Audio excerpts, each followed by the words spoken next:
Dear student, good morning. आज हम आप लोगों को रसायन विज्ञान क्लास 12 में ईथर के बारे में बताएंगे, जिसमें सबसे पहले आप लोग जानेंगे ईथर क्या होता है। अब ईथर की जो पहचान है, उस ईथर की पहचान में आप लोग जानेंगे ये ईथर अर्थात दो संयोजी ऑक्सीजन परमाणु है। ये द्विसंयोजी ऑक्सीजन परमाणु है। द्विसंयोजी ऑक्सीजन परमाणु,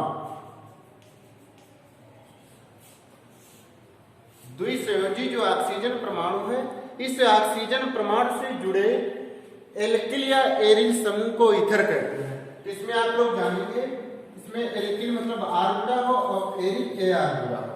जहां पर आर बराबर CH3, C2H5, C3H7 और एरिल ए आर बराबर या तो फेनिल होगा C6H5 या फिर C6H5CH2। तो ये एल्किल है और ये एरिल है। ऊपर वाला एल्किल है, नीचे वाला एरिल है। तो और ये जो है ये ईथर की पहचान है। तो अब आप लोग इसको जानेंगे कि द्विसंयोजी ऑक्सीजन परमाणु से जुड़े एल्किल या एरिल समूह को ईथर कहते हैं। द्विसंयोजी ऑक्सीजन परमाणु से जुड़े एल्किल या फिर एरिल समूह को ईथर कहते हैं। ईथर क्या है? द्विसंयोजी ऑक्सीजन परमाणु से जुड़ा एल्किल या एरिल समूह जो होता है वो ईथर कहलाता है। तो अब आप लोग इसको जानिए ईथर को। इसकी ऑक्सीजन की दो संयोजकताएं हैं और दो संयोजकताओं से जुड़ा एल्किल या एरिल समूह ईथर कहलाता है।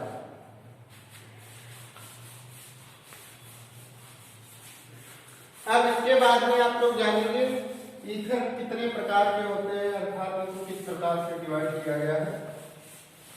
इसमें आप लोग जानेंगे कि ईथर में एक होता है सरल या सममित,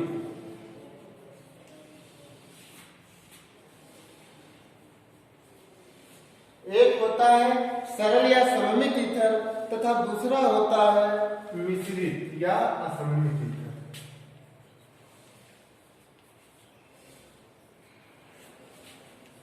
मिश्रित या असममित ईथर। एक होता है सरल या सममित ईथर और एक होता है मिश्रित या असममित ईथर।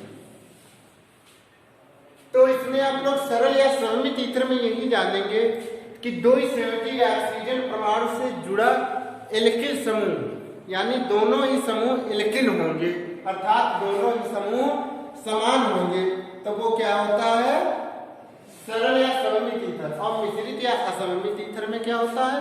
हो सकता है उसमें क्या होता है, द्विसंयोजन ऑक्सीजन परमाणु से जुड़े, द्विसंयोजन ऑक्सीजन से जुड़े जो समूह होते हैं उसमें एक एरिल या एक एल्किल समूह हो सकता है। तो इस प्रकार के जो होते हैं वो मिश्रित या असममित कहलाते हैं। जैसे सरल या सममित में आप लोग देखेंगे ये द्विसंयोजी ऑक्सीजन परमाणु है। इस द्विसंयोजी ऑक्सीजन परमाणु में मान लिया इधर मेथिल लगा हुआ है और इधर भी मेथिल लगा हुआ है, इधर C2H5 लगा हुआ है और इधर भी हमने C2H5 लगा लिया। इसी प्रकार से इधर CH3 CH2 लगा लिया, CH2 लगा लिया, इधर O लगा लिया और इधर में क्या हो जाएगा CH3, इधर भी CH2 CH2 CH3 लगा लिया। ये क्या है? दोनों सरल या सममित हैं।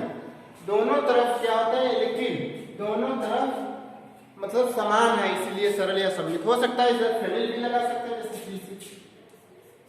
C6H5O C6H5। तो इस प्रकार के जो ईथर होते हैं वो सरल या सममित ईथर कहलाते हैं। अब इसके बाद में आप लोग जानेंगे मिश्रित या असममित ईथर क्या होते हैं।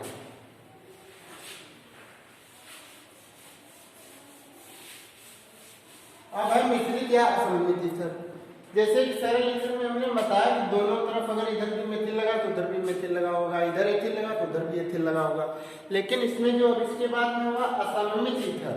अब असममित ईथर में आप लोग जानेंगे कि मान लीजिए द्विसंयोजी ऑक्सीजन परमाणु है।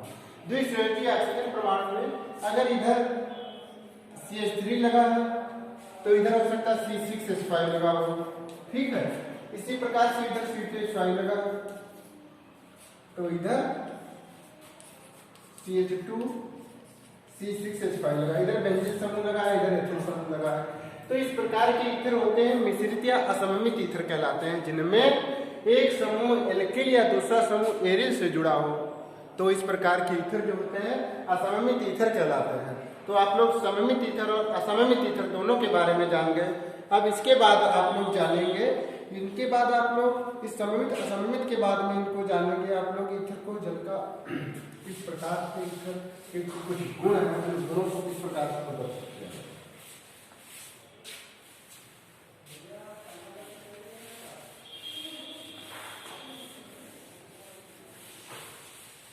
तो आप लोग सरल या असममित ईथर जान गए। इसके बाद में आप लोग जानेंगे ईथर जल का एक द्वि एल्किल व्युत्पन्न माना जाता है। ईथर जो है इसके गुण जो है, इसके गुण में पहला है ईथर जल का द्वि एल्किल व्युत्पन्न, द्वि एल्किल व्युत्पन्न माना जाता है। ईथर को जल का द्वि एल्किल व्युत्पन्न कहते हैं। वो किस प्रकार से कहते हैं, जैसे मान लिया जल ले लिया हमने, यहाँ पे HOH है, जल है। अब इसमें द्वि एल्किल व्युत्पन्न का मतलब यहाँ से दो हाइड्रोजन परमाणु यहाँ पर है, दो हाइड्रोजन परमाणु इसकी निकल रहे हैं। इसकी जगह पर 2R ये प्लस में या +2AR। ध्यान से देखेंगे कहा है, इसके गुण में है ईथर जल का द्वि एल्किल व्युत्पन्न माना जाता है। ईथर को जल का द्वि एल्किल व्युत्पन्न कहते हैं। किस प्रकार से कहते हैं, जैसे ये जल है, अब इससे दो हाइड्रोजन परमाणु निकल रहे हैं, उसकी जगह पर दो एल्किल या दो एरिल समूह लग जाएंगे। तो यहाँ पर क्या हो जाएगा, ROR अथवा में AROAR। तो इससे सिद्ध होता है कि ईथर जो होता है ये जल का एल्किल व्युत्पन्न है, और ये ईथर के इधर सामान्य संकेत दिए हुए हैं। तो ईथर जल का द्वि एल्किल व्युत्पन्न किस प्रकार से, इस गुण को आप लोग जान रहे हैं। अब इसके बाद में आप लोग अगले गुण में जानेंगे कि ईथर एल्कोहल के एनहाइड्राइड भी होते हैं। पहला है ईथर जल का द्वि एल्किल व्युत्पन्न है।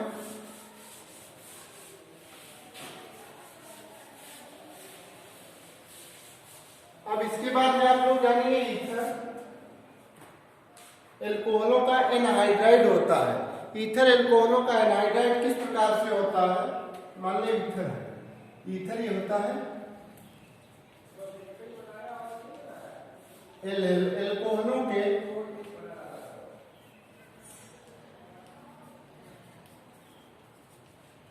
एनहाइड्राइड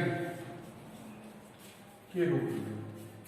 अब इसमें बताया गया है कि एल्कोहलों को ईथर का एनहाइड्राइड कैसे करें, एल्कोहलों के एनहाइड्राइड के रूप में ईथर। तो इसमें आप लोग यही कि मान लिया हमने एल्कोहल के दो अणु ले लिया, ये ROH और फिर प्लस में एक ROH ले लिया। अब इसमें एनहाइड्राइड का मतलब निर्जलीकरण होगा, इसमें पानी बाहर निकलेगा जल, तो इसमें एक ये इसका एक OH होगा, अर्थात यहाँ पर H2O यहाँ पे माइनस हो रहा है। अब ये जो H2O माइनस हो रहा है, ये निर्जलीकरण प्रक्रिया के द्वारा हो रहा है। किसके द्वारा, निर्जलीकरण हो रहा है। यहाँ पे हम लिख ले देंगे निर्जलीकरण। अब इसके बाद में ROR यहाँ पे जो बच रहा है, ROR यही ईथर है। ROR जो बच रहा है यहाँ पर यही ईथर है। आप लोग फिर से इसको समझ सकते हैं। जैसे मान लीजिए यहाँ पर CH3OH प्लस CH3OH ले लिया। अब इसका हमने यहाँ पे निर्जलीकरण कराया, CH3OH का निर्जलीकरण कराया, अर्थात OH एक H माइनस यहाँ पे H2O हो गया। तो जो शेष बच रहा है वो CH3 अर्थात ये जो है डाइमेथिल ईथर यहाँ पर प्राप्त हुआ। इससे सिद्ध होता है कि ईथर एल्कोहलों के एनहाइड्राइड होते हैं। ईथर एल्कोहलों के एनहाइड्राइड होते हैं, जैसे कि यहाँ पे मेथिल एल्कोहल के 2 अणु है, उनसे जल निकल रहा है तो बचा हुआ पदार्थ ईथर है। अर्थात इस गुण से आप लोगों को पता चल रहा है ईथर इसके क्या होते हैं, एनहाइड्राइड होते हैं।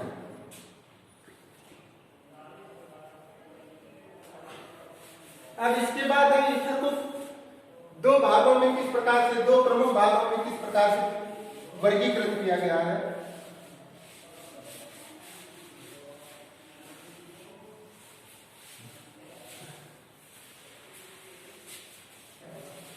एक 2 भागों में वर्गीकृत किया गया है, इसमें होता है एक एलिफेटिक ईथर और एक एरोमेटिक ईथर। ईथर को जो 2 भागों में वर्गीकृत किया गया है उसमें एक एलिफेटिक ईथर और एक एरोमेटिक ईथर। तो सबसे पहले आप जानेंगे एलिफेटिक ईथर।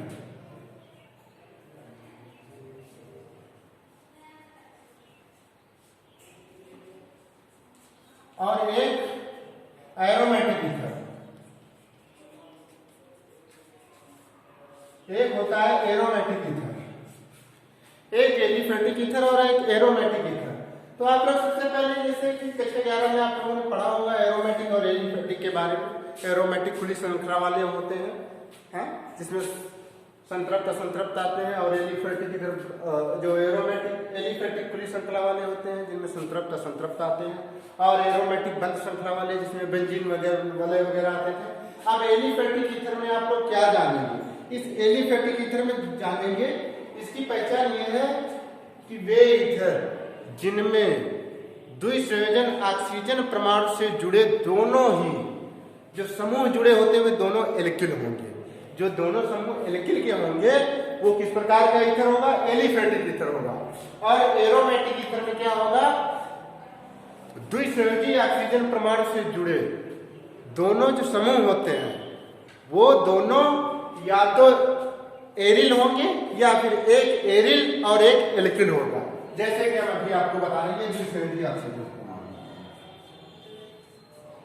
अगर इसके दोनों आर मान लिया है, इधर भी आर और आर बराबर मान लिया इधर CH3 है, ठीक है, इधर CH3 है, या इधर C2H5 है, इधर CH3 है। तो इस प्रकार से जो होंगे एलिफेटिक में। और एरोमेटिक में क्या होंगे, या तो दोनों एरिल होंगे, जैसे मान लिया C6H5, या फिर एक C6H5 होगा और एक CH3 होगा, या फिर एक C2H5 होगा और एक C6H5 होगा। तो आप लोग ध्यान से सुने, ईथर में जो वर्गीकरण है एक एलिफेटिक ईथर और एक एरोमेटिक ईथर। तो एलिफेटिक ईथर में क्या है, एलिफेटिक ईथर में दोनों समूह जो होते हैं एल्किल के होंगे, अर्थात देखिए यहाँ पे डाइमेथिल ईथर हो, ठीक है, और ये एथिल मेथिल ईथर है, और इधर क्या होता है डाइफेनिल ईथर है, और ये फेनिल मेथिल ईथर है। तो इस प्रकार वाले में क्या होगा, एलिफेटिक को ध्यान से सुनिए, दोनों समूह एल्किल के होंगे, और इसमें क्या होंगे द्विसंयोजन का ऑक्सीजन से जुड़े दोनों समूह या तो एरिल के होंगे या फिर एक एरिल का होगा और एक एल्किल का होगा। जैसे ये यहाँ पर एरिल AR है, ये CH3 केवल आर का है। तो इस प्रकार से आप लोग एलिफेटिक और एरोमेटिक दोनों को जान चुके हैं। जैसे मान लिया AR मान लिया, वो AR मान लिया। अब इसके बाद में आप लोग जानेंगे ईथरों का जो नामकरण किस प्रकार से होता है।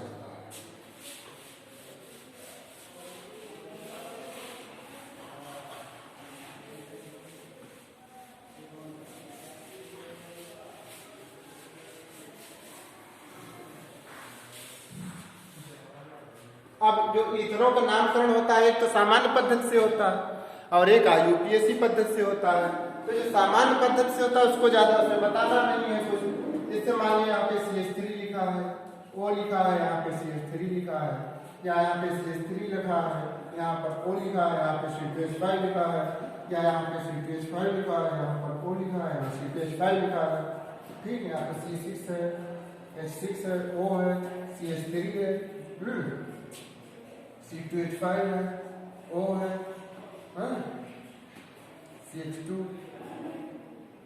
C6H5।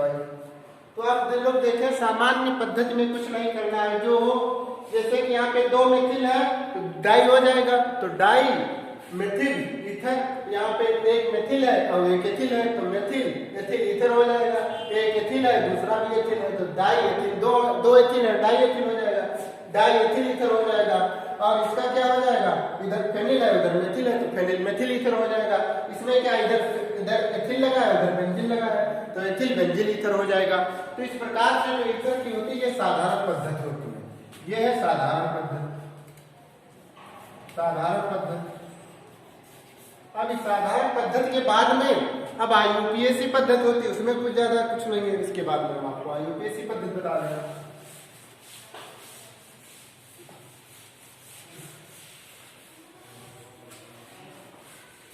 आईयूपीएसी पद्धति में ऑक्सीजन को ऑक्सी कहते हैं, आप लोग केवल इतना ध्यान रखेंगे।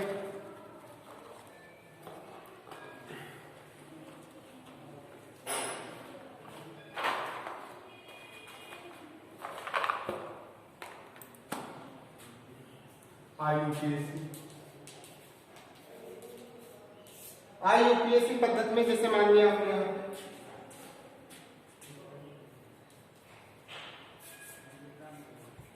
CH3O, CH3 है या C2H5O, C2H5 है, यहाँ पर है CH3O,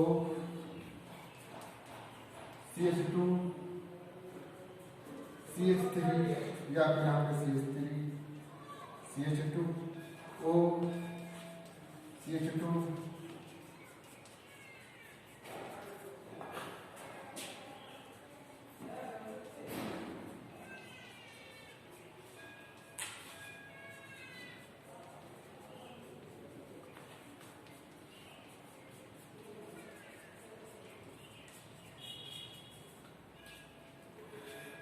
अब आप लोग ध्यान से देखिए, मान लीजिए नाम दिए हुए हैं, अब इनके आईयूपीएसी निकालना है, तो इसमें कुछ ज्यादा नहीं करना है। सबसे पहले इतना ध्यान रखना, ओ जो होता है ईथर, ओ इसको ऑक्सी कहते हैं, ऑक्सी कहते हैं, ओ को क्या कहते हैं, ऑक्सी कहते हैं। अब इस ईथर के इधर वाले में केवल meth, eth, prop, but, pent, hex जोड़ा जाएगा, और इधर वाले में एल्केन, ब्यूटेन, पेंटेन, हेक्सेन, इस प्रकार से श्रृंखला चलेंगी। तो पहले वाले में आईयूपीएसी इसका हो जाएगा, जैसे CH3 है, यहाँ पर हो जाएगा मेथ, और प्लस ऑक्सीजन का ऑक्सी हो जाएगा, ऑक्सी हो जाएगा। और फिर दोबारा जो दूसरा समूह आएगा यहाँ पे, उसका मेथ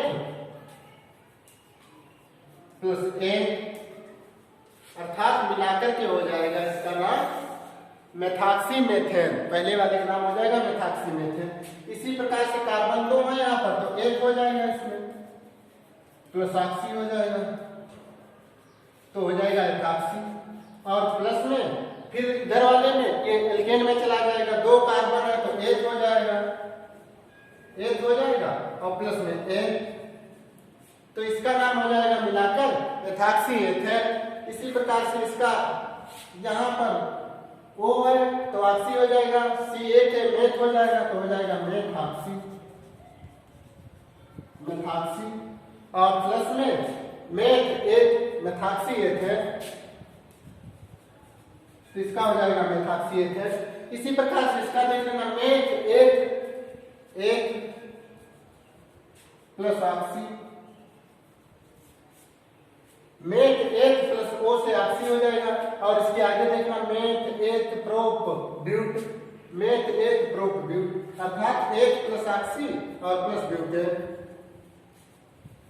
तो इसका नाम हो जाएगा मिलाकर के एथॉक्सी ब्यूटेन। और नीचे वाले हो जाएगा मेथ एथ प्रोप और प्लस ऑक्सी, अर्थात प्रोपॉक्सी हो जाएगा, इसका नाम हो जाएगा प्रोपॉक्सी,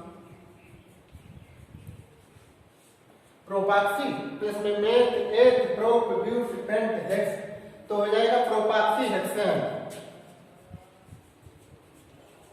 इसका नाम हो जाएगा मिलाकर के प्रोपॉक्सी हेक्सेन।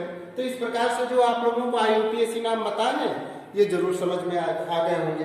अब इसके बाद में होता है क्राउन संरचना होती है, क्राउन,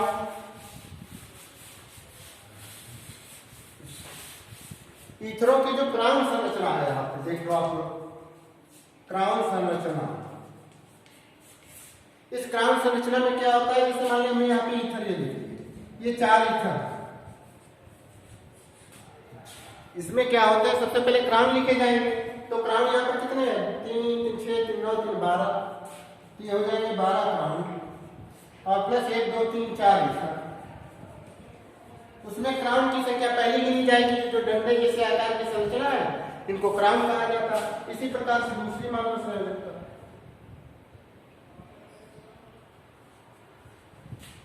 इसकी जो इस प्रकार से बनेगी,